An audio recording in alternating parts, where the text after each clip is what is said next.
Station का भिखारी, एक मुलाकात जो जिंदगी बदल गई।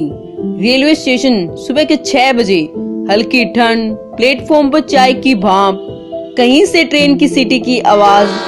इसी स्टेशन के कोने में एक पुरानी दीवार के पास एक भिखारी रोज बैठा रहता था। फटे कपड़े, चेहरे पर झुर्रियां और आंखों में एक अजीब सी शांति। वो जोर जोर से नहीं मांगता था, ना किसी को पकड़ता, ना आवाज लगाता, बस जमीन पर बैठा रहता। और जब कोई पास से गुजरता तो हल्की सी आवाज में कहता, बेटा अगर हो सके तो कुछ दे देना। उसी स्टेशन से हर दिन एक आदमी गुजरता था जिसकी उम्र करीब 30 साल, एक प्राइवेट नौकरी, जिंदगी में बहुत सारे सपने और उतनी ही ज्यादा परेशानियां। वो रोज उसी रास्ते से निकलता और रोज उस भिखारी को देखता। पहले दिन देखा और नजर हटाकर निकल गया।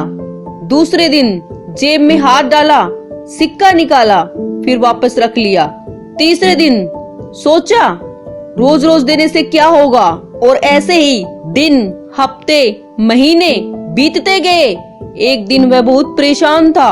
ऑफिस में डांट पड़ी थी, सैलरी कम लग रही थी, जिंदगी अटकी सी लग रही थी। उसी दिन जब वो स्टेशन से बाहर निकल रहा था, भिखारी ने वही लाइन कही, बेटा अगर हो सके तो कुछ दे देना। वह रुक गया। पहली बार उसने ध्यान से भिखारी का चेहरा देखा। आंखों में मजबूरी नहीं बल्कि सब्र था। उसने जेब से 20 रुपए निकाले और उसके सामने रख दिए। भिखारी ने पैसे उठाए और बहुत शांति से कहा, भगवान तेरा भला करे बेटा, देर हो सकती है पर तेरे साथ गलत नहीं होगा। उसको अजीब सा लगा। उस दिन के बाद वह भिखारी को रोज कुछ न कुछ देने लगा, कभी 10 रुपए, कभी 20, कभी बचा हुआ खाना। पर भिखारी कभी ज्यादा नहीं मांगता। अगर वो ना भी देता तो भी मुस्कुरा देता। धीरे धीरे उसके और भिखारी के बीच एक अनकहा रिश्ता बन गया। बातें नहीं होती थी पर एक पहचान थी। एक दिन उसने पूछा, बाबा रोज यहीं क्यों बैठे रहते हो?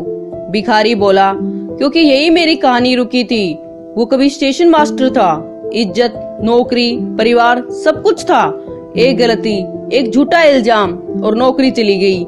दोस्त दूर हो गए, घर बिखर गया, पत्नी बच्चों को लेकर चली गई। उस दिन आखिरी बार वो इसी स्टेशन पर खड़ा था और फिर जिंदगी यहीं रुक गई। आदमी को अजीब सा लगा। अगले दिन वो खाना लाया, फिर कपड़े, फिर दवा, लेकिन भिखारी ने कहा, मदद दो, एहसान नहीं। आदमी ने पूछा, अगर मौका मिले तो क्या करोगे? भिखारी बोला, फिर से इज्जत कमाऊंगा। आदमी ने स्टेशन के अफसर से बात की, पुराने रिकॉर्ड निकाले, सच सामने आया। भिखारी निर्दोष था।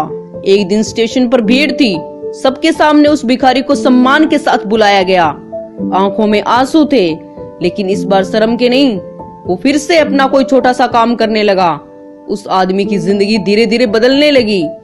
नई नौकरी, बेहतर हालात और अंदर की शांति। एक दिन उस आदमी ने पूछा, उस दिन आपने कहा था देर हो सकती है पर गलत नहीं होगा, आपको कैसे पता?